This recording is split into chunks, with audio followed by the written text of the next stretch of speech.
بسم اللہ الرحمن الرحیم۔ حضرت ابو ہریرہ رضی اللہ عنہ بیان کرتے ہیں کہ نبی پاک صلی اللہ تعالیٰ علیہ وآلہ وسلم نے ارشاد فرمایا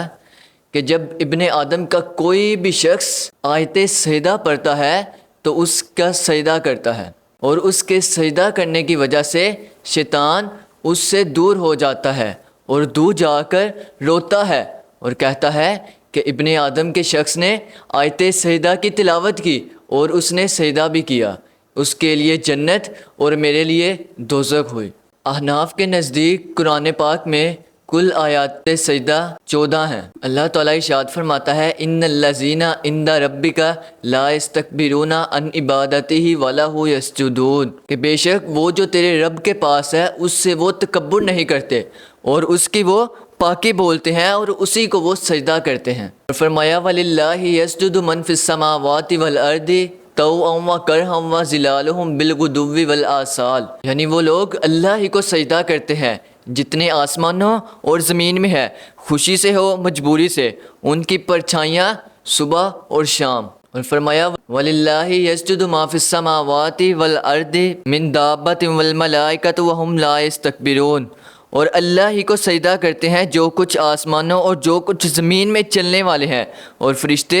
اور وہ غرور نہیں کرتے۔ وَيَخِرُّونَ لِلْأَذْقَانِ يَبْكُونَ وَيَزِيدُهُمْ خُشُوعًا، اور ٹھوری کے بل وہ گرتے ہیں روتے ہوئے، اور یہ قرآن اللہ تعالیٰ کی بارگاہ میں جھکنا ان کا بڑھا دیتا ہے۔ اِذَا تُتْلَىٰ عَلَيْهِمْ آیَاتُ الرَّحْمَٰنِ خَرُّوا سُجَّدًا وَبُكِيًّا،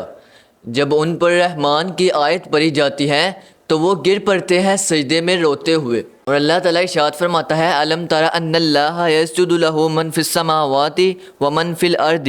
والشمس والقمر والنجوم والجبال والشجر والدواب وکثیر من الناس وکثیر حق علیہ العذاب ومن یہن اللہ فما لہ من مکرم ان اللہ یفعل ما یشاء، یعنی کہ کیا تم نے نہ دیکھا کہ اللہ کے لیے سجدہ کرتے ہیں وہ جو آسمانوں اور زمین میں ہے، اور سورج اور چاند، تارے اور پہاڑ، درخت اور چوپائے،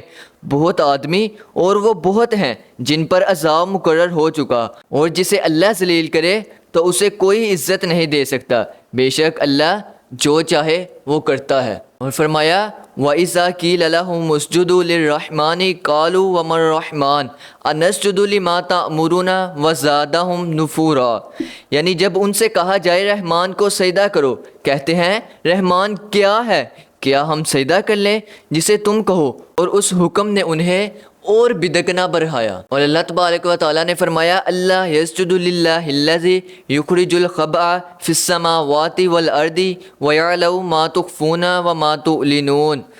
یعنی کیوں نہیں سجدہ کرتے اللہ کو جو نکالتا ہے آسمانوں اور زمین کی چھپی چیزیں، اور جانتا ہے جو کچھ تم چھپاتے ہو اور ظاہر کرتے ہو۔ اللہ ہے کہ اس کے سوا کوئی سچا معبود نہیں، وہ برے عرش کا مالک ہے۔ اور فرمایا انما یؤمن بآیاتنا الذین اذا ذکروا بها خروا سجدا وسبحوا بحمد ربهم وهم لا یستکبرون، کہ یعنی ہماری آیتوں پر وہی ایمان لاتے ہیں کہ جب وہ انہیں یاد دلائی جاتی ہے سجدے میں گر جاتے ہیں اور اپنے رب کی تعریف کرتے ہیں، اس کی پاکی بولتے ہیں اور وہ تکبر نہیں کرتے۔ اور فرمایا فَإِنِ اسْتَكْبَرُوا فَالَّذِينَ عِندَ رَبِّكَ يُسَبِّحُونَ لَهُ بِاللَّيْلِ وَالنَّهَارِ وَهُمْ لَا يَسْأَمُونَ، تو اگر یہ تکبر کرے تو وہ جو تمہارے رب کے پاس ہے رات دن اس کی پاکی بولتے ہیں اور وہ لوگ اپنے رب سے اکتاتے نہیں ہیں۔ اور فرمایا وَاسْجُدُوا لِلَّهِ الَّذِي خَلَقَهُنَّ إِن كُنتُمْ إِيَّاهُ تَعْبُدُونَ، یعنی تم اللہ کو سجدہ کرو جس نے انہیں پیدا کیا کہ اگر تم اس کے بندے ہو۔ اور فرمایا فَاسْجُدُوا لِلَّهِ فَاعْبُدُوهُ، بس اسی کو سجدہ کرو اور اللہ ہی کی تم بندگی کرو۔ اور فرمایا فَمَا لَهُمْ لَا يُؤْمِنُونَ وَإِذَا قُرِئَ عَلَيْهِمُ الْقُرْآنُ لَا يَسْجُدُونَ، تو کیا ہوا وہ لوگ ایمان نہیں لاتے کہ جب ان پر سجدے والی آیت پڑھی جاتی ہے تو وہ سجدہ بھی نہیں کرتے۔ فرمایا وَاسْجُدْ وَاقْتَرِب، تم سجدہ کرو اور ہمارے قریب ہو جاؤ، یعنی قرآن پاک میں کل آیات سجدہ 14 ہیں کہ اگر کوئی بھی شخص، کوئی بھی انسان ان کو پڑھتا ہے، ان کی تلاوت کرتا ہے، تلاوت کرنے کے بعد جو شخص ان کو پڑھ کر سجدہ کرتا ہے تو اس کے لیے جنت ہے، یعنی شیطان بھی اس سے رو کر دور ہو جاتا ہے، اس سے ہٹ جاتا ہے، کہتا ہے کہ افسوس ہائے بربادی کہ مجھ کو جہنم میں ڈال دیا گیا اور اس شخص کو جنت میں ڈال دیا گیا۔